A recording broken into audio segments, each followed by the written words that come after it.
요한일서 1장 9절 말씀. 네, 우리 한 목소리로 봉독합니다. 만일 우리가 우리 죄를 자백하면 그는 미쁘시고 의로우사 우리 죄를 사하시며 우리를 모든 불의에서 깨끗하게 하실 것이요. 아멘. 네, 오늘 이 말씀을 통해서 생명에 이르는 회개라는 제목으로 함께 은혜를 나누겠습니다. 소요리 문답을 저희들이 보고 있는데, 이 소요리 문답은 종교개혁 이후에 한 100년쯤 지났을 때 영국 사회가 굉장히 타락했을 때 국회의원들이 영국 교회에다가 부탁을 해서 이제 구교, 천주교에 있다가 개신교가 시작이 됐기 때문에 뭔가 복음의 틀 안에서 많은 주제들과 또 교리들과 신앙 고백의 틀들을 필요로 해서 요청을 했을 때 이제 영국 교회 목사님들 대표 또 신학자들 대표들이 국회의원들과 모여서 한 5년 6개월 정도 기도하면서 그렇게 찾아진 질문과 답들을 묶어놓은 것이 대열이 문답.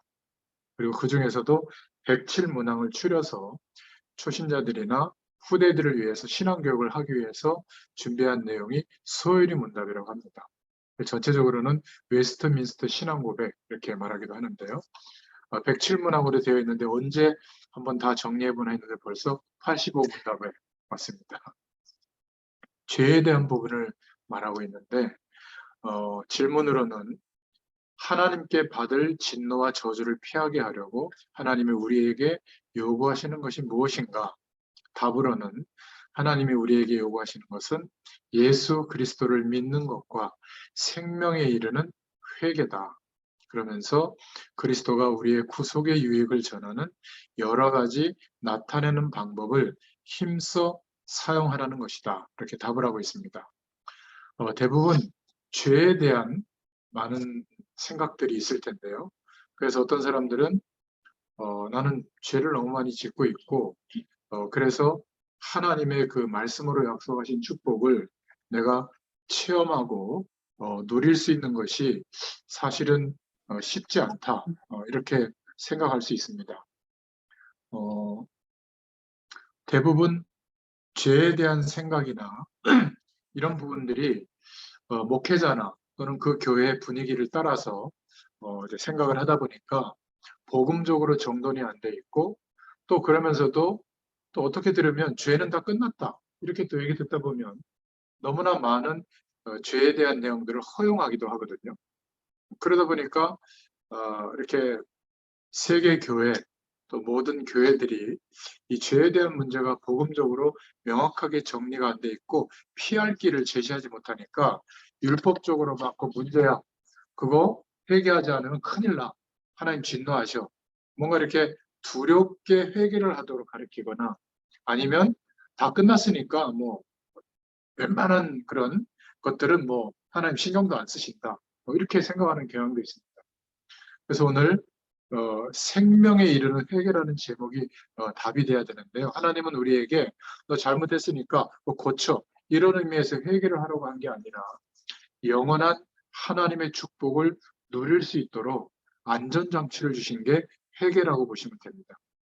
특히 청년들의 시기가 되면 지난 시간에도 얘기했지만은 남을 해하거나 짓밟거나 범죄를 저지르거나 이거를 이제 죄라고 생각하기 쉬운데요. 전혀 생각해보지 않은 그 죄를 하나님이 더 큰 죄로 여기신다고 제가 지난 시간에 말씀드렸죠.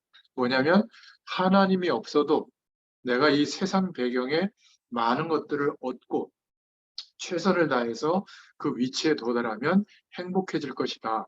성공될 것이다. 그렇게 인생관을 가지고 살아가는 게 더 큰 죄예요. 살인하는 것보다.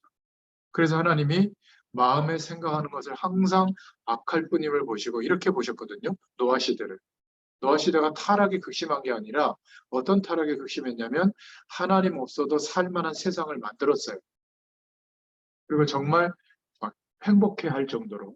근데 하나님은 항상 악하게 본 겁니다. 왜냐하면 물을 떠나 있는 물고기는 물속에 들어가려고 노력해야지 물 밖에 있는 생각을 하면 할수록 그건 이제 더 빨리 죽게 되겠죠. 영적 존재인 인간은 하나님이 인간을 창조하실 때 영원한 하나님과 함께하는 축복을 누릴 수 있도록 창조하신 거예요. 그런데 이 축복을 알 수 없게 된 겁니다. 왜요? 첫사람 아담과 하와가 하나님과 함께하는 그 축복을 누리도록 컵이나 식물이나 물처럼 그냥 창조한 그대로 존재하는 것이 아니라 하나님의 시공간을 초월하시는 영원한 축복을 누리면서 하나님이 창조한 모든 것을 그냥 행복하게 누리면 되는 그런 인생으로 창조하셨는데, 그러면 그냥 기계적으로 창조된 거잖아요. 아무리 좋은 상태라도. 그래서 선택할 수 있는 자유를 주신 겁니다. 하나님의 축복과 사랑을 알게 되도록 하나님과의 계약, 말씀을 두고 선택할 자유를 주신 거예요. 정령 죽으리라 어기면. 그러나 그 약속을 지키면 우리는 지금 살기 위해서 치열하게 노력하잖아요.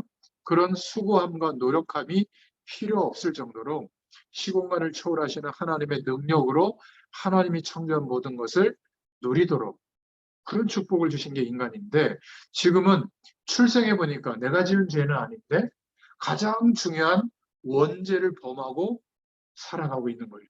그 원죄라는 것은 내가 지은 죄가 아니에요. 영적인 죄거든요. 하나님과 함께하는 축복을 누려야 되는데 영원한 생명을 잃어버린 상태로 언젠가는 죽을 수밖에 없는 사망 안에서 출생하게 된 겁니다. 그러니까 눈에 보이는 시간과 공간 안에서 벌어지는 많은 가치들을 쫓아서 최선을 다해서 사는 것이 내가 살아가는 최고 좋은 상태, 길이라고 생각하는 거예요. 근데 그게 죄라고 생각해 본 적은 없잖아요. 그걸 원죄라고 말하는 겁니다. 그러니까 인간은 반드시 하나님을 만나야 하고 시공간을 초월하시는 하나님의 능력이 임해야 내가 누구인지, 무엇을 위해서 어떻게 살아야 되는지를 알고 오늘 내가 왜 살아야 되는지 이유가 나오는 거예요. 장재현 집사님이라고 있는데 이분이 요즘 같은 이렇게 음악을 전공하신 분들 자녀들이 좀 커가지고 초등학생 자녀된 어떤 자녀에게 말씀을 전해주는 춤으로. 근데 이제 이 아이가 복음을 이해하게 됐나 봐요. 그러니까 이모, 하나님이 우리와 함께 하시는 게 정말 맞다면 하나님 우리를 지키고 인도할 텐데 왜 공부해야죠? 어차피 하나님 인도할 건데 이렇게 질문을 한 거예요. 엄마 아빠는 하나님이 함께 하시고 인도하시는 게 맞다면 굳이 저렇게 열심히 일하고 힘들게 살 필요 없는데 엄마 왜 그렇게 살아? 하고 질문한 거예요. 우린 이런 질문이 없는 경우가 많잖아요. 그냥 은혜는 은혜고 삶은 또 시간과 공간 안에서 내가 사니까 보이는 것을 따라서 막 최선을 다해서 산단 말이죠. 와 있는 문제나 어려움을 극복하고 내가 꿈꾸는 인생이 되기 위해서 특히 청년 때 얼마나 많이 노력해요. 근데 또 잘못 생각하면 복음 안에서 하나님이 함께 하니까 그런 거 할 필요도 없어 하고 진짜 안 하는 사람도 있어요. 그러면 또 고통스럽거든요. 그러니까 죄에 대한 생각도 마찬가지예요. 기억하셔야 될 것은 첫 번째로 죄는 작은 죄, 괜찮은 죄가 없어요. 살인한 죄나 조그만한 죄나 또 성경에서 말하는 하나님 없이도 행복할 수 있다는 가능성을 우상처럼 마음에 담고 돈을 사랑하거나 이성을 사랑하거나 하나님보다 더 또 세상의 어떤 신념이나 가치와 지식을 따라가거나 그러면 하나님이 진노하세요. 왜냐하면 너무 엄청난 축복을 그리스도로 말미암아 회복시켜 주셨는데 그것은 기대하지 않는 거예요. 제가 증거를 대볼게요. 초대교회 성도들은 10일 정도 예수님이 부활하시면서 승천하시면서 약속하신 약속을 붙잡고 기도했거든요. 예수님께서 보혜사 성령을 보내겠다. 나보다 더 큰 일을 너희들이 할 수 있는 이유는 뭐냐면 보혜사 성령이 너희와 함께 있을 것이다. 그래서 성령 충만을 두고 기도해라. 이렇게 예수님이 말씀하시고 승천하셨거든요. 초대교회 성도들은 약 10일 정도 모든 일을 중단하고 정말 하루 종일 성령의 충만을 갈급하게 기다리고 구한 거예요. 여러분 하루 종일 그래본 적 있나요? 성령의 충만함을 달라고? 좀 쉴 때, 아플 때. 이거 아픈 거 해결해 주세요. 내가 언제쯤 취업이 될 겁니까? 언제쯤 결혼할 상대를 만납니까? 그거 좀 잘 되게 해서 이런 기도는 했을지 몰라도 성령의 충만을 달라고 하루에 10분만이라도 정말 시공간을 초월하는 하나님의 능력이 임하는 그 축복을 기대하면서 기대해 본 적 있나요? 희한하게 없을 겁니다. 희한하죠? 제가 늘 세속적인 비유를 하잖아요. 재산이 지금 1조쯤 있으면 여러분들 직장에 출근할 때 생각이 지금하고 완전히 다른 생각으로 갈 거예요. 어떤 어려운 일이 있어도 웃어요. 까짓거 이 호텔 하나 사버려. 아니 그냥 유아 교육 대학을 아예 설립해버려. 이렇게 생각하지 스트레스 안 받아요. 그렇잖아요. 접촉사고 났다. 나를 힘들게 누가 한다. 그러면 아, 예. 아, 제가 잘못했어요. 다 물어드릴게요. 이러고 말아요. 왜냐하면 그런 거 신경 쓸 겨를이 없어요. 육신적으로 돈만 좀 풍족하게 있어도. 그랬더니 돈이 진짜 1,000억 대가 넘는 분이 제가 한번 만나봤는데 목사님 그런 비유를 하시면 안 됩니다. 돈 많은 사람은요. 1,000억이라는 돈을 버는 길을 알고 있기 때문에 1,000억, 2,000억을 더 벌 수 있다는 가능성을 두고 1조 원 정도, 1,000억 정도를 더 빚을 낸대요. 그래가지고 예전보다 더 열심히 1,000억을 더 벌려고 일하서 부담, 만족이라는 게 없다는 거예요. 목사님이 그렇게 비유하시면 안 된다고 그러더라고요. 성령의 충만함을 구한다는 것은 하나님께서 나와 함께 하시는 그리고 시공간을 초월하시는 하늘 보좌의 능력으로 함께 하시는 축복이 기대돼서 기도하는 거거든요. 오늘 내가 하루를 살았는데 저 좀 보세요. 정말 여러분들이 뭐 상사도 있고 뭐 같은 직장에도 계시니까 비유하기가 좋잖아요. 각자 다 어려움이 있지만 오늘 시공간을 초월하시는 성령의 충만한 은혜를 내가 경험하고 그 축복을 가지고 오늘 이 시간까지 하루를 보냈나요? 그러면 괜찮았을 거예요. 근데 신기한 것은 성령의 충만함을 구하지도 않을 뿐더러 기대하거나 바라봐지거나 의식되지도 않고 하루를 그렇게 열심히 산 거예요. 희한하지 않습니까? 쉽게 말하면 내 가방에 한 100억 정도의 현찰이 있는데 아무 데나 툭 던져놓고 신경도 안 쓰고 사는 거예요. 그런 사람이 어디 있겠어요? 제가 육신적으로 세속적인 비유를 해서 미안하지만 성삼위 하나님께서 지금 우리에게는 성령, 거룩한 영으로 하나님이 함께하고 계시다면 뭔가 이렇게 막 어떤 종교적인 태도로 간절하게 해야 된다 막 이게 아니라 정말 의식이 돼야 될 거 아니에요. 하루를 출발하기 전에 하나님 오늘도 하루가 시작됩니다. 성령의 충만함을 허락하여 주옵소서. 시공간을 초월하시는 하나님의 능력이 임하도록 역사해 주옵소서 하고 단 10분만이라도 뭔가 이렇게 중심을 하나님께 깊이 드리게 되거든요. 근데 안 그러고 사는 게 좀 이상하지 않아요? 근데 신기한 거는 어려움이 오잖아요. 그럼 또 막 간절하게 막 이거 해결했더라고 몸부림쳐요. 하나님이 우리에게 우리의 힘으로 해결 안 되는 어려움을 주시는 게 축복이에요.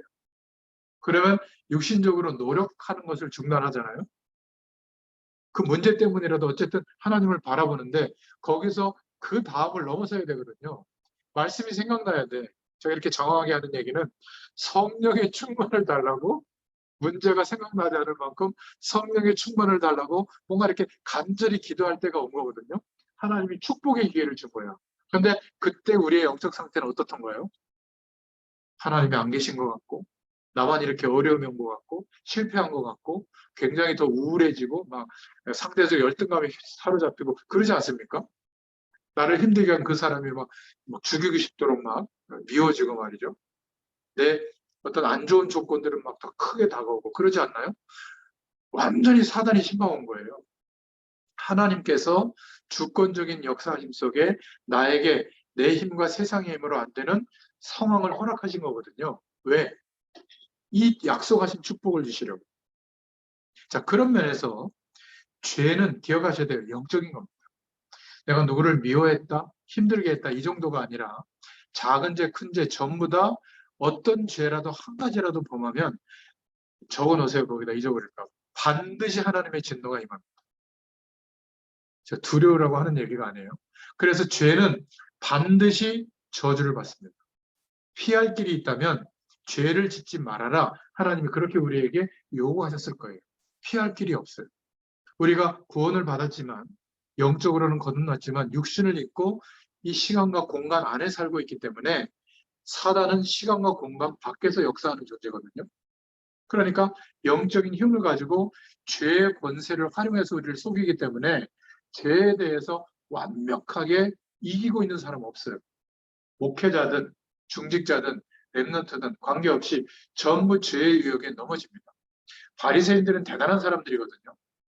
정말 율법대로 살려고 철저하게 노력했던 사람들이에요. 그래서 정말 극도의 절제감으로 살았던 사람이거든요. 근데 예수님이 뭔 죄를 얘기했냐면 오른밤 때리면 왼밤 내줄 수 있냐? 오리를 가져 그러면 십리를 가질 수 있냐? 걷어달라고 그러면 속옷 줄 수 있냐? 원수도 사랑할 수 있냐? 마음으로 행동을 옮기지 않았지만 마음으로 짓는 그 미움 똑같은 죄다. 빠져나갈 수 있는 죄가 아닌 거죠. 더군다나 원죄는 전혀 몰랐던 바리새인들이죠. 그래서 간혹 피할 길이 있다면 몰라도 죄의 유혹과 죄의 권세를 피할 수가 없어서 하나님 없이 살 만한 세상을 향하게 되어 있어요. 절대로 피할 수 없기 때문에 하나님이 그리스도를 보내신 겁니다. 그래서 죄를 조금씩 없애서 깨끗하게 되도록 그렇게 하신 게 아니라 죄의 권세는 이길 수가 없기 때문에 죄에 대해서 아예 죽은 존재가 되게 하십니다. 근데 우리가 죄에서 해방되는 길은 죽는 것밖에 없거든요. 우리가 육신적으로 죽으면 어떻게 될까요? 하나님의 축복을 알 수가 없죠. 그래서 죽지 않았는데 죽은 것과 똑같은 영적인 일이 일어나도록 예수님이 이 땅에 오셔서 모든 인류의 죄를 대속하시고 영원한 대속제물로 죽으신 겁니다. 에이, 목사님 그거 알아요. 여러분 모릅니다. 생명의 근원 되신 하나님이 죽으실 수 있다? 불가능한 겁니다. 하나님 편에서는 말씀으로 하나님 떠난 인간들을 다 쓸어버리고 그리고 말씀으로 이 세상을 없애버리고 다시 말씀으로 창조하고 다시 새로운 종을 만들어서 그 종에게 계약 관계를 맺고 다시 창조하는 게 훨씬 쉬워요. 창조의 능력을 갖고 계시기 때문에. 근데 범죄한 하나님을 떠난 인간과 하나님과 분리된 세상을 다시 하나님과 화목하게 하려고 천지를 창조한 것보다 더 어려운 재창조의 능력으로 구원하실 방법을 말씀하신 거예요. 그 말씀하신 내용이 메시아를 보내겠다. 오셔서 그 메시아의 일이 이루어지는데 어떤 일이 이루어지죠? 우리를 위해서 죽으심으로 메시아의 일, 그리스도의 일이 이루어진 겁니다. 불가능한 일이 이루어진 거예요. 그래서 아무도 믿지 않았죠. 예수님의 죽음을 목격한 사람들도 믿지 않은 겁니다. 기절설, 시체 도난설, 안 죽었는데 환상설 이런 것만 주장하잖아요. 로마 사람들이.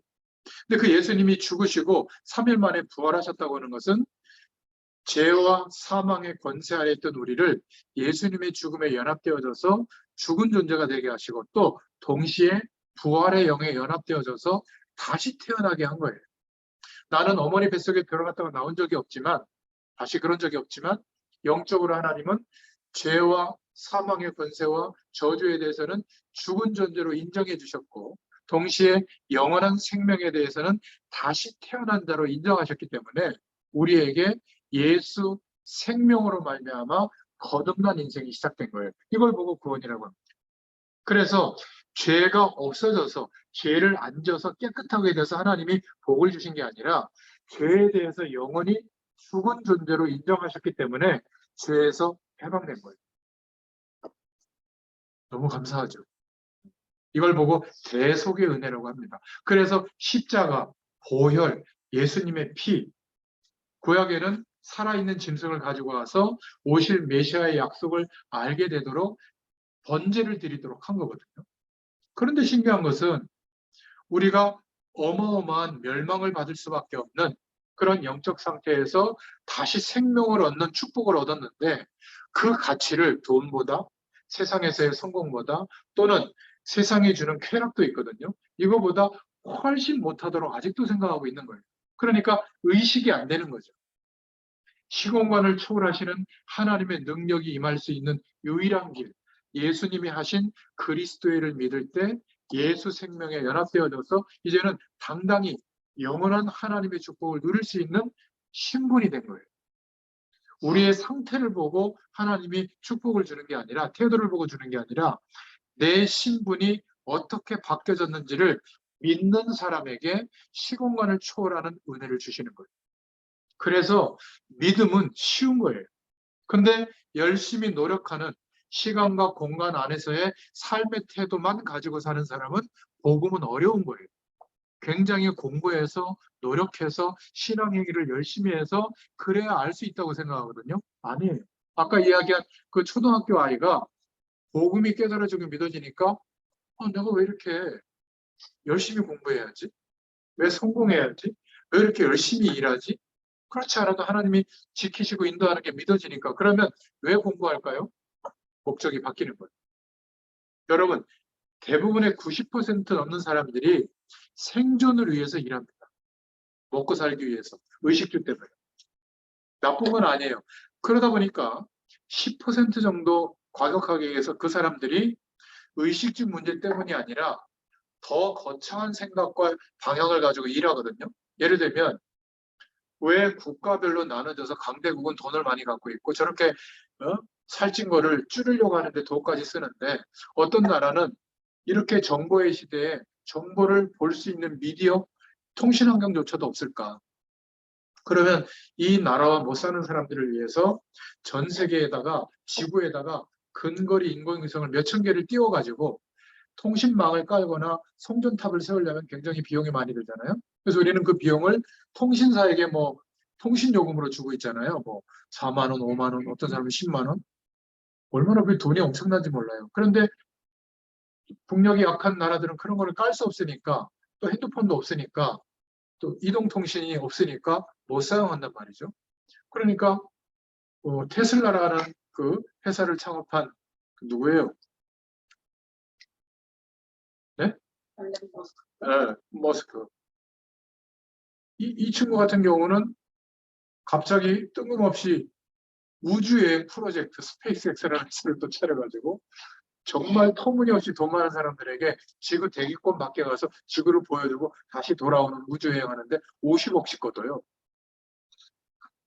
근데 50억이 그냥 한 500만 원처럼 생각되는 사람들은 돈을 내거든요. 그게 앞으로도 5년인가 10년 동안 꽉 차 있어요.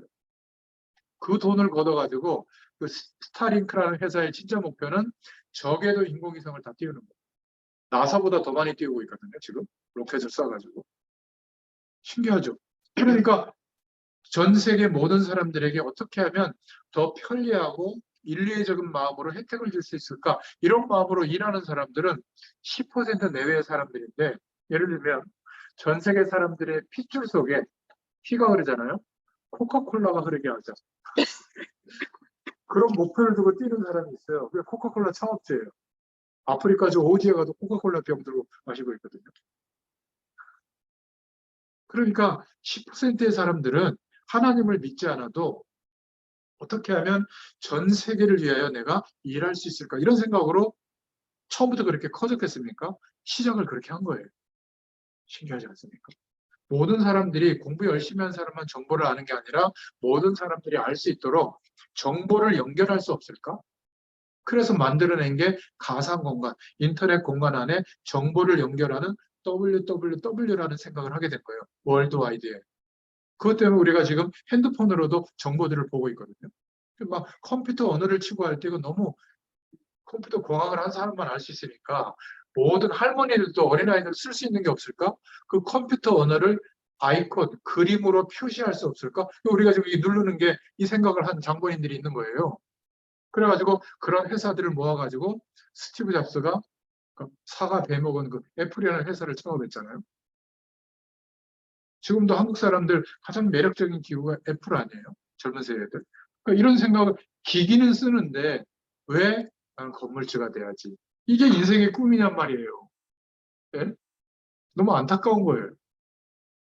10%의 사람들은 세계를 두고 생각하고 일을 하거든요. 근데 왜 예수 그리스도로 말미암아 시공간을 초월하시는 하나님의 능력이 우리에게 임하도록 약속된 축복을 받았는데 우리는 시공간 안에서만 생각하냐 그 말이에요. 3차 산업혁명은 우리의 모든 경제활동과 사람들의 활동은 미디어로 인터넷화하는 이 작업이 제3차 산업혁명이었거든요. 근데 이미 지나가고 있죠. 그래서 4차 산업혁명으로 모든 세상이 바뀌고 있는데 그 10% 안에 드는 사람들이 생각해서 만들어낸 세계예요. 이제는 모든 만남, 활동, 소통, 경제활동을 시간과 공간에 제약받지 않도록 나라와 국경과 세대를 넘어서서 누구든지 언어의 장벽 없이 인터넷 가상 공간 안에서 손바닥만한 핸드폰만 있으면 얼마든지 모든 것이 가능하게 되도록 그런 사회를 만들자. 이게 4차 산업혁명의 핵심이에요. 그러니까 많은 것들을 연결하는 아이디어가 있는 사람은 지금 초인류 기업들을 만들어내고 있죠. 그죠? 그러니까 이렇게 하나님이 세상을 진화시키고 있는 이유는 세계보고마가 가능하도록 우리가 워낙 생각의 폭이 작으니까 세계보고마가 가능하도록 4차 산업혁명이라고 하는 것도 일으키신 분이 하나님이세요. 근데 문제는 농경시대 때는 이 일하고 집에 들어와서 인생이 힘들어요. 해 떨어지거나 출근할 때나 이럴 때는 힘들지. 근데 지금은 24시간 시공간을 초월해서 전 세계 모든 정보 속에 우리가 살고 있거든요. 어떻게 돼요? 24시간 들어요. 영적 문제가 어느 날 덮치는 게 아니라 24시간 덮쳐요. 잘못하면. 시공간을 초월하는 하나님의 능력과 힘이 없으면 24시간 우울하다니까. 여러분, 청년의 시기에 기반이 없어서 힘든 게 아니라 전문인들이 펼칠 수 있는 길이 안 열려서 힘든 게 아니라 지금 24시간 어떤 무언의 정보와 메시지와 방향이 쉴 새 없이 우리에게 자극하고 있거든요. 그 메시지의 내용은 뭐죠? 예나 지금이나 똑같아요. 하나님 없어도 이렇게 하면 살 수 있다라는 메시지예요. 누가 보내고 있죠? 배우의 사단이 보내고 있는 거예요. 예전에는 놀아도 되고 1등부터 꼴등까지 다 먹고 사는 시대였어요. 근데 지금은 1등만 있고 2등부터 꼴찌는 다 꼴찌예요. 다 노동자야. 이거 희한한 시대예요. 시간이 갈수록 우리나라만이 아니라 전 세계 모든 사람들이 2등부터 꼴찌일 거 아니에요. 그 한 사람 밑에 전 세계가 딱 놓여 있는 거예요. 갈수록 더 일을 열심히 하고 더 시달리고 있는데 임금은 점점 줄어요. 이런 희한한 시대에 살고 있는 거예요. 그럼 비참해지느냐? 아니에요. 거꾸로 생각하면 시공간을 초월하는 하나님의 능력을 경험하고 살잖아요. 전부 기회예요. 상상할 수 없는 작은 나의 삶 속에 하나님이 기회를 주시는 거예요. 제가 지금 캐나다에 살고 있는 분하고도 소통을 하고 있어요. 제가 특별한 일을 하고 있는 게 아니에요. 어차피 저는 목사니까 직업이 말씀 전하는 일을 하루 동안에 하면서 이 일을 세계보고만 할 만한 소통거리를 찾은 거예요. 줌이라는 게 있더라고요. 그리고 이거를 녹화해가지고 또 유튜브로 올리고 음성 파일로도 올리고 또 누군가 그런 사람 없겠지만 이 말씀을 누군가에게 전달할 사람에게는 교재가 필요하니까 교재를 그림 파일로 JPG 파일로 올려서 카톡에 올려놓고 있잖아요. 저는 이게 세계복음화 거창한 일을 하는 건 아니지만 세계복음화의 일이 나의 오늘 속에 있더라 그 말이에요. 이게 발견되니까 이 지속하는 이 일을 할 수 있는 거예요. 여러분들은 어떻습니까? 내가 어마어마한 돈이 많아지고 이 세상에서 어마어마한 성공을 가지고 그 힘과 배경이 있을 때 하나님을 도우려고 하잖아요. 세계복음화는 우리가 하는 일이 아니에요. 하나님이 하십니다. 나를 통한 하나님의 계획은 하나님이 이루세요. 이게 믿어져야 내 힘과 능력과 열심으로 하려고 도전하는 게 아니라 뭘로 도전하죠? 그 일을 가능케 하시는 시간과 공간을 초월하시는 성령 하나님의 역사하심을 약속해 주셨다면 이 약속을 기대하는 겁니다. 자, 그렇지 않다 보니까 자꾸 죄를 범하면 안 되는데 죄를 허용하는 겁니다. 절대로 피할 수 없기 때문에 하나님이 그리스도를 보내셔서 완벽하게 해결했는데도 또 죄의 권세에 갇히는 거죠. 그래서 지금은 세 가지 성경적이지 않지만 죄에 대한 이론이 있다는 거 참고하시기 바랍니다. 첫 번째 이론은 복음을 가진 우리는 죄가 다 끝났다. 여기까지는 오케이죠. 근데 그렇기 때문에 회개할 필요도 없다. 심지어 하나님께 영광이 된다면 범죄해도 괜찮다. 작은 죄, 큰 죄, 뭐 살인까지만 하지 않으면 괜찮다라고 생각할 정도로 죄에 대해서 무관감할 정도로 너무나 많이 죄를 허용하고 있어요. 죄의 결과로 사단의 세력이 우리를 건들고 속이고 있거든요. 자, 보세요. 그 대표적인 증거로 시공간을 초월하는 하나님의 능력을 약속해 주셨는데 구하지 않잖아요. 단 10분 동안. 희한하지 않습니까? 아마 평생 성령의 충만을 10분만이라도 좀 진솔하게 하나님께 구해본 적 없을 거예요. 그냥 성령 충만 주세요 하고 넘어가고 진짜 기도는 뭐죠? 지금 어려움 온 거, 내가 이루려고 하는 거. 그 나쁜 기도는 아니지만 진짜 하나님이 약속하시고 그 축복을 부어주시려고 하는데 바라보지도 않는 거예요. 너무 안타까우신 거지, 하나님 편에서. 근데 죄에 대한 결과 때문이라고 생각하지 않고 죄가 있는 곳에 성령의 역사가 나타날 수가 없어요. 그래서 하나님 앞에 나의 죄된 상태를 인정하기만 하면 옳다고나 하고 기다렸다는 듯이 대속의 은혜로 죄에 대해서는 죽은 존재로 여겨주시고 더 큰 능력으로 역사해 주세요. 너 그거 회개 안 하면 내가 저주할 거야. 그러니까 빨리 회개해. 이렇게 다그치는 회개를 요구하는 게 아니라 이 생명의 축복을 주시려고 하는데 여전히 죄를 허용하고 살고 있는데 모르고 있어요. 예를 들면 오빠가 전부야. 여러분들 연애했던 시절이 있을 거 아니에요? 오빠가 전부야. 그 우상이 되면요. 가차없이 그것 때문에 문제 옵니다. 그 문제가 오면 어떻게 되죠? 하나님, 이 마음을, 오빠의 마음을 돌이켜 주시고, 나만 사랑하게 해주시고, 또 기도를 있다고 해요. 뭐 나쁜 기도는 아니지만, 내가 마음을 담았던 그 존재 때문에 힘들었다는 생각이 아니라, 시공간을 초월하는 하나님의 능력이 없이 여기에 마음을 담고 있기 때문에 온 문제구나. 이렇게 깨닫도록 하나님이 돌이켜 주는 거거든요. 그렇게 생각 안 하는 거예요. 적극적으로 이렇게까지 얘기하죠. 이 인간은 나쁘니까 어디 손발을 부러뜨려 주시고 더 좋은 오빠 만나게 해주세요. 하나님이 답답하실 텐데도 항상 시공간을 초월하시는 하나님의 능력을 부어주시라고 어제나 오늘이나 한결같이 기다리고 계세요. 근데 또 하얀 거짓말, 작은 거짓말, 뭐 작은 죄 막 허용하거든요. 그러니까 역사해 주시고 싶어도 못 하세요. 그래서 회개하라고 하는 겁니다. 자, 이거 이해됐죠? 그러니까 지금 자칫하면 주님이 다 대속했다. 자음죄까지도 끝내셨다. 그러니까 빠질 거 뭐 맘대로 살아도 된다. 회개도 필요 없다. 틀린 얘기입니다. 두 번째로 정반대 죄에 대한 이론인데 철저히 회개해야 된다라고 강조하는 교회와 죄에 대한 생각이 있어요. 여기까지는 오케이예요. 철저히 회개해야죠. 근데 이 철저히 회개하는데도 보태가지고 철저히 회개하지 않으면 구원 못 받는다. 철저히 회개해야만 구원받는다고 하는 이론이 있어요. 그러다 보니까 그냥 혼자 하나님께 회개하면 안 되고 사람들 앞에 숨겨진 문제 다 드러내야 된다.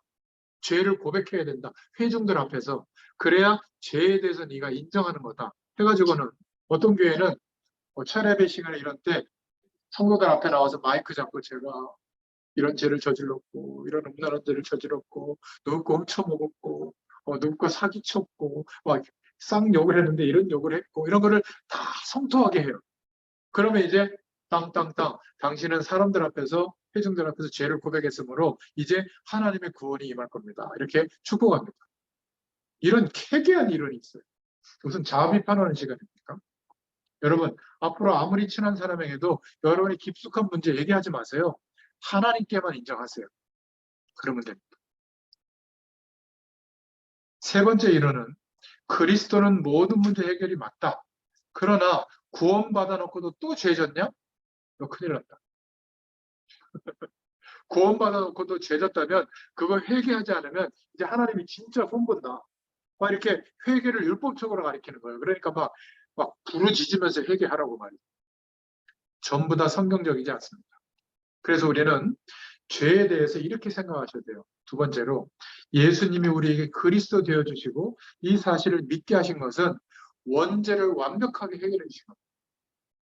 예수님과 함께 죽게 하시고 예수님과 함께 생명으로 거듭나게 하셔서 하나님과 함께하는 축복을 누릴 수 있도록 원죄의 상태에서 완전히 해결해 주셨고요. 또 신학적으로 말하자면 모든 죄와 허물, 원죄 아래서 하나님 없는 세상을 향하여 살면서 오는 결과 때문에 오는 모든 자범죄까지도 해결하신 겁니다.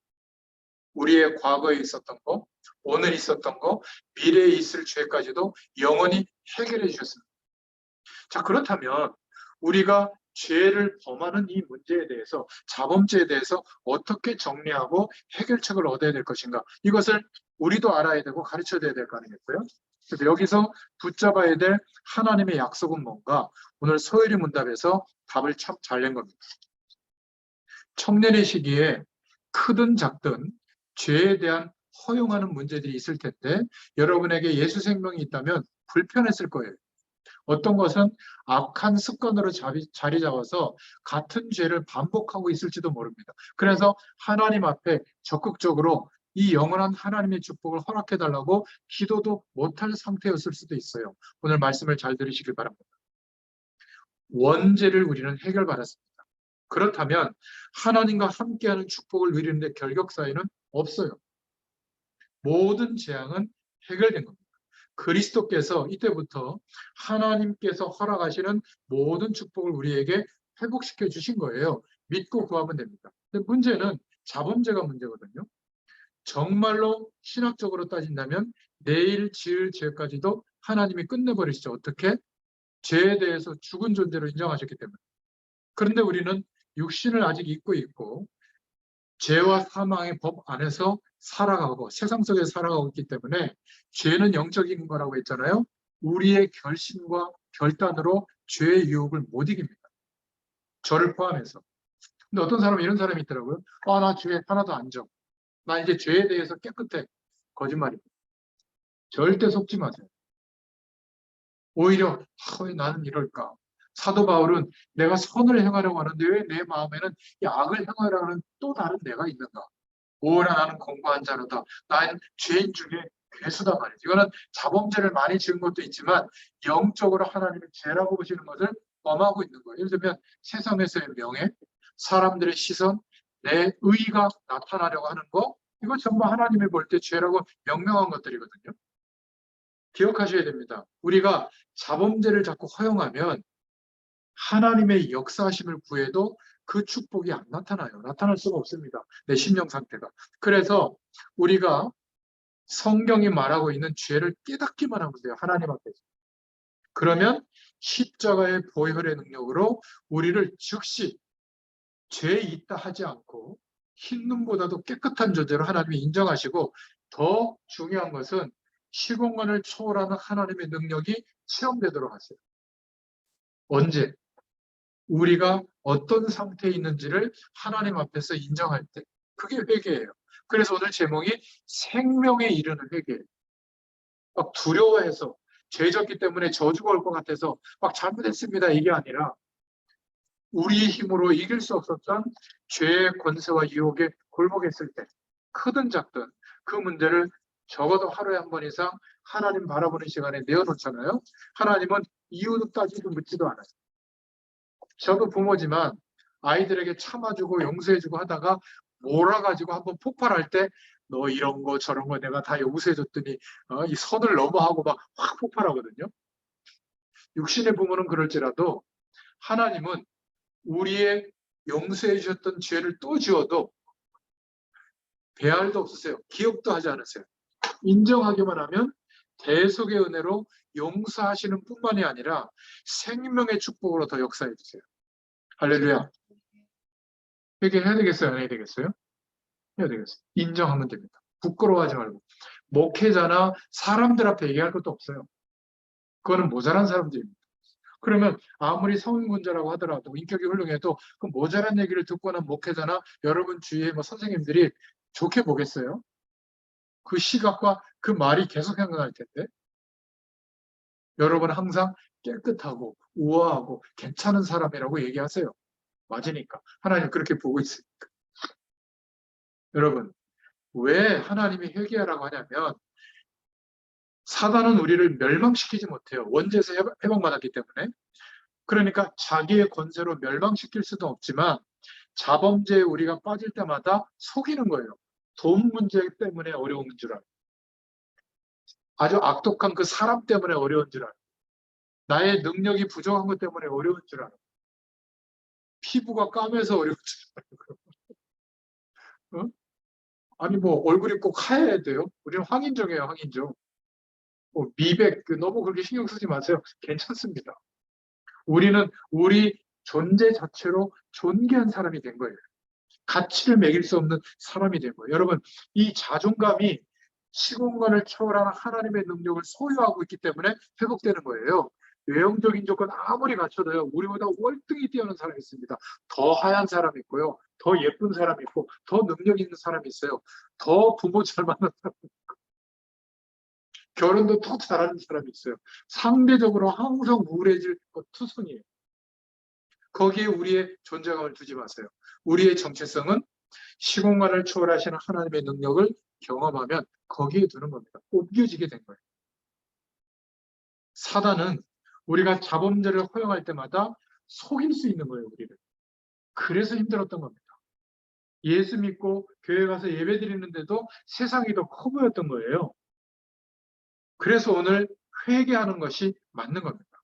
다시 한번 말씀을 읽어보면, 그런 면에서 우리가 우리 죄를 하나님 앞에 자백하면 그는 미쁘시고 의로우사 우리 죄를 사하시며 우리를 모든 불의에서 깨끗하게 하실 것이요 더 하나님의 능력으로 충만하게 역사해 주십니다. 원죄를 회개하라는 게 아니에요. 허용하는, 나도 모르고 짓고 있는 자범죄를 하나님 앞에 깨닫고 인정하면 하나님은 뜻을 돌이켜 주세요. 근데 어떤 단체는 구원받아 놓고 범죄한다면 그건 구원 못 받는 것이다, 이렇게 공격하죠.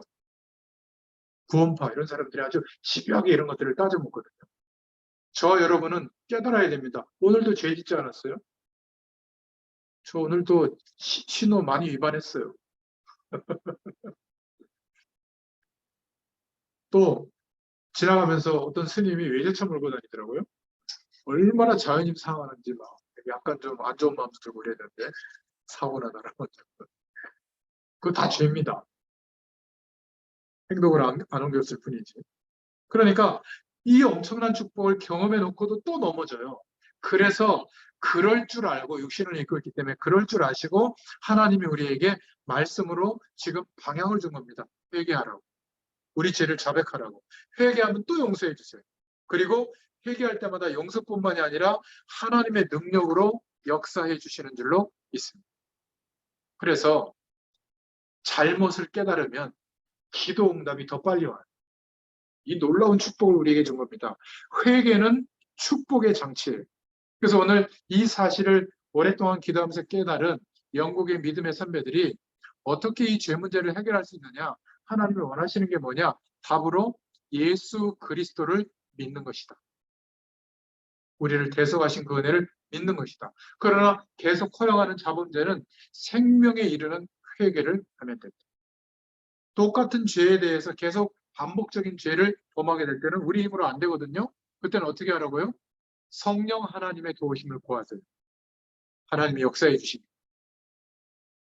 그래서 우리는 진실도 사실도 중요한 것이 아니에요. 보수, 진보, 어떤 분 어떻습니까? 진실과 사실대로 평가하면 안 돼요. 그 내용 앞에서 복음으로 볼 수 있어야 돼요. 그러면 현장을 장악하고 있는 흑암 세력이 꺾이게 됩니다. 변화가 일어나게 되죠. 나는 끝났다. 나는 죄 져도 이제 상관없다. 주님이 다 해결했는데 가장 위험한 상태입니다. 그것은 원죄를 말하는 거고요. 자범죄는 범할수록 성령의 역사하심이 일어날 수 있는 상태에서 멀어지는 거예요. 빨리 인정하시기 바랍니다. 하나님 앞에. 그리고 하나님께 도움을 구하시길 바랍니다. 그러면 돼요. 바울이 주님께 감사한다. 나는 그리스도가 끝까지 필요하고 지금도 얻은 것이 아니라 저 표대를 향하여 달려갔다. 이렇게 고백했습니다. 저와 여러분은 사도 바울의 고백처럼 나는 항상 주님 앞에 설 때까지 영원히 그리스도가 필요합니다. 생명의 능력이 필요합니다. 이렇게 구할 수 있기를 바랍니다. 그러면 지금까지 내가 살아온 것은 내가 이렇게 자범죄를 범하고 있는데도 하나님이 은혜로 나를 붙잡아 주셨구나. 살아온 모든 것이 은혜구나. 그렇다면 앞으로의 삶도 괜찮은 거예요. 은혜로 역사해 줄 것이기 때문에. 우리가 하나님을 돕는 게 전도와 선교가 아니에요. 하나님이 그 일을 하시는데 나의 오늘 속에서 시공간을 초월하시는 하나님의 능력이 경험되고 발견되다 보니까 이미 내 오늘 안에 세계복음화의 축복을 준비해 놓으신 거 있죠. 얼마나 감사하죠. 영어가 좀 되신다. 다른 쪽들 안 보입니까? 그럼 영어가 안 되기 때문에 거기에 대한 책임감은 없어요. 다행히. 근데 영어나 외국어가 좀 되시는 분들은 그 책임감 안 드십니까? 하나님이 워낙 우리가 가서 안전해주니까 아예 그냥 목을 비틀어갖고 풀러다가 우리 앞에 앉혀두고 일 시키고 있잖아요. 그죠? 그 중에 하나님의 계획 속에 있는 사람 없겠어요? 우리나라에 150개국인가? 여기서 들어와 있대요. 다민족들이. 아마 가만히 눈 뜨고 우리 현실 속에도 아마 부딪히는 사람들이 있을 겁니다. 생각나는 사람 있죠? 오늘 거기다 기도 제목 적어놓고 당장 기도 시작하세요. 하나님, 이 영혼을 구원해달라고. 신기하게도 그 기도대로 하나님이 기회를 주십니다. 복음을 말할 수 있는. 해보세요. 그런 일이 일어나는 거 안 일어나는 거. 제가 여러분들을 위해서 놓고 기도하니까 매주 만날 기회를 주시잖아요. 네? 이렇게 피곤한 직장 끝나고 빨리 가서 좀 씻고 쉬고 싶은데 여기 와가지고 또 이렇게 붙들려 있잖아요. 제 기도 때문에 그래요. 오늘 영상으로 들어와서 함께하고 있는 주부를 함께하고 있는 여러분들도 미안합니다. 제가 기도하고 있어요. 자, 그래서 하나님께서는 우리의 연약함을 알고 계세요. 나는 괜찮다고 하는 게 문제입니다. 죄를 깨달은 만큼 하나님 앞에 고백하시기 바랍니다. 그러면 대속의 은혜가 충만하게 임해서 그 죄가 용서받는 것은 물론이거니와 시공간을 초월하시는 하나님의 능력이 임하게 될 줄로 믿습니다. 결론적으로 적어놓으시기 바랍니다. 모든 인생의 내용은 지나갑니다. 변하지 않는 것은 그리스도로 말미암아 구원하신 하나님의 자녀를 하나님은 절대로 어떤 것에도 빼앗기지 않으신다. 우리가 하도 잘못 살고 있어서 자범죄가 많아서 고생이 많아서 그렇지 마귀에게 늘 놀림당해서 그렇지 하나님은 절대로 한순간도 우리를 놓치고 있는 적이 없으세요. 기억하시기 바랍니다. 그래서 직분자들은 여러분들 조금 더 시간이 지나면 섬기는 교회에서 중직자가 될 텐데 직분자들이 하나님이 보시기에 가장 큰 죄는 뭐냐면 복음 전하는 일에 자기도 모르게 막는 거예요. 여러분 그러지 마세요.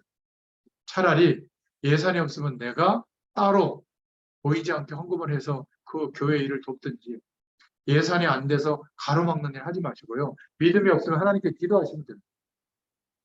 내가 세상에서 경험했던 그 방법으로 하나님의 일을 하려고 하면 안 돼요.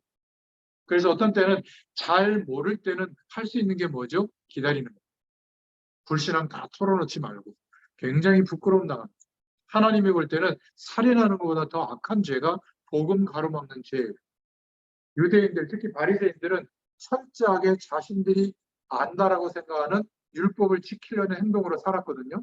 근데 율법을 지키는 것 같지 않는 초대교회 성도들을 보고 그냥 미워서가 아니라 자신들의 교리를 지키려고 죽인 겁니다. 다 핍박한 거예요. 사명감을 가지고. 근데 그게 가장 강력하게 하나님께 대적한 죄가 되는 거거든요. 우리도 그럴 수 있습니다. 두 번째로 기억하실 결론은 우리 가운데 내가 아무리 하나님의 뜻대로 살고 싶어도 습관적으로 죄의 유혹을 범하는 습관 때문에 잘 안 되는 분들이 많을 거예요. 그래서 한꺼번에 해결하려고 하는데 그러지 마시고 성령의 도우심을 구하세요. 그 부분에 하나씩 하나씩 절제하면 됩니다. 그렇게 고쳐나가다 보면 어느 날 모든 부분에서 해방되는 응답이 오게 될 줄로 믿습니다. 내 힘으로 절제하거나 고치려고 하면 안 돼요. 반드시 하나님의 능력으로 성령의 도우심을 구하면 하나님께서 능력으로 역사해 주십니다. 내 인격은 그렇지 못한데 이 악한 습관까지 나중에 고쳐집니다. 물론 성령 충만 받으면 단번에 바뀔 수도 있습니다. 세 번째 기억하실 것은 이미 우리에게 영적 문제가 와 있는 사람도 있어요. 그래서 너무나 다른 사람들을 힘들게 하는, 가까운 사람들을 힘들게 하는 사람도 있을 수 있습니다. 그런데 본인은 괜찮은 사람이라고 착각할 수도 있어요. 나는 오직 예수고, 나는 세계복음 할 사람이고, 나는 성령 충만하고, 그런데 정말 힘들게 하는 사람들이 있거든요. 영적 문제가 와서 그래요. 본인은 모릅니다. 어떤 방법으로도 고쳐지지 않고 딱 하나 방법밖에 없어요. 하나님의 말씀을 붙잡고 하루에 한 번 이상은 깊이 하나님을 바라보는 시간이 있어야 돼요. 그러면 시공간을 초월하시는 하나님의 능력이 경험되면서 하나씩 하나씩 발견되고 내려놔지고 치유됩니다. 그러다 보면 방언이 터질 수도 있고요. 그러다 보면 뭐 신비한 것을 경험할 수도 있고 기적을 경험할 수도 있고 그러다 보면 내 의식을 잃어버리고 쓰러지는 상태, 뭐 입신했다고 하는 그런 상태가 올 수도 있어요. 그런데 그것은 영적 현상이에요. 거기에 너무 집착하면 더 센 체험을 하려고 자꾸 그쪽으로만 가지 시공간을 초월하는 하나님의 능력이 성령으로 지금 와 계신데도 여기에 대해서 바라보거나 기대하지는 않고 특별한 체험만 자꾸 생각합니다. 그런 신경 쓰지 않아도 됩니다. 아무런 체험이 없어도 얼마든지 시공간을 초월하는 능력을 경험할 수가 있어요. 그래서 영적 문제가 깊이 와 있는 사람도 걱정하지 말고 그리스도 안에 있다면 끝났기 때문에 복음 안에서 하나님의 말씀을 가지고 시공간을 초월하는 그 능력을 구하면 하나씩 하나씩 완전히 치유될 줄로 믿습니다. 저는 오늘 이 말씀을 듣는 여러분에게 바라는 바람이 있어요. 그리고 분명히 그 바람대로 하나님은 역사할 것을 저는 믿고 있거든요. 첫 번째로 복음으로 완전히 담나기를 바랍니다. 그래서 하나님이 허락하시는 죽음의 순간이 온다면 죽어도 괜찮을 만큼 내가 그리스도 안에서 회복된 축복을 누리기를 원합니다. 그 가치를 발견하고 소유하기를 원해요. 하나님 그렇게 인도할 겁니다. 두 번째는 여러분들은 절대로 현실의 어떤 문제에도 속지 마시기를 바랍니다. 왜냐? 구하면 시공간을 초월하는 하나님의 능력이 임하기 때문에 시공간 안에 벌어지는 그 문제는 하나님의 응답을 받으면 다 치유하고 회복시킬 수가 있어요. 오히려 살리는 사람이 되기를 바랍니다. 거기에 스트레스 받지 마시고. 그래서 제가 우리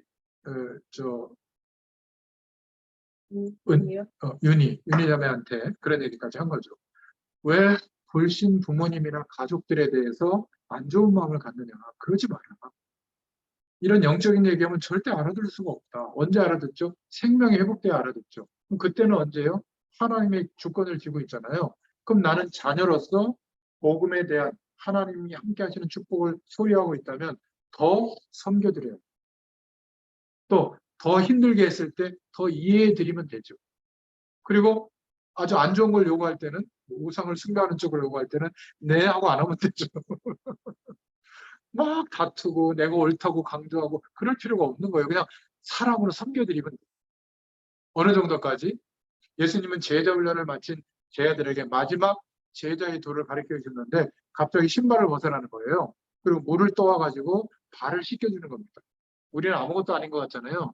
그 당시 예수님 시대에 가장 비참한 단계의 노예가 하는 일이 외부에서 그때는 샌들 신고 다녔으니까 발이 지저분하잖아요. 발 닦아주는 일을 하는 거예요.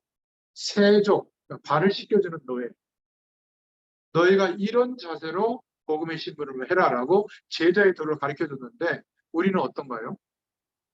복받으면 하고 성공하면 하고 나를 인정해주면 하고 그렇게 생각하잖아요.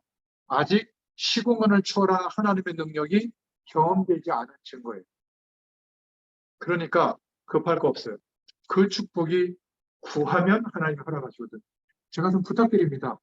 매일 10분만이라도 그것만 한번 구해보세요. 당장 오늘 밤부터 성령의 충만이 오나 안 오나. 단 내가 지금 하루를 살아가면서 기대하고 의지하고 의식했던 것보다 더 중요하게 생각하고 믿으면서 구해보세요. 하나님 역사하십니다. 아니 이 쉬운 걸 왜 구하지 않는지 모르겠어요. 청년들이요. 사랑하는 사람 많다는 거 이거보다 더 심각한 거예요. 이거는 급한 거예요.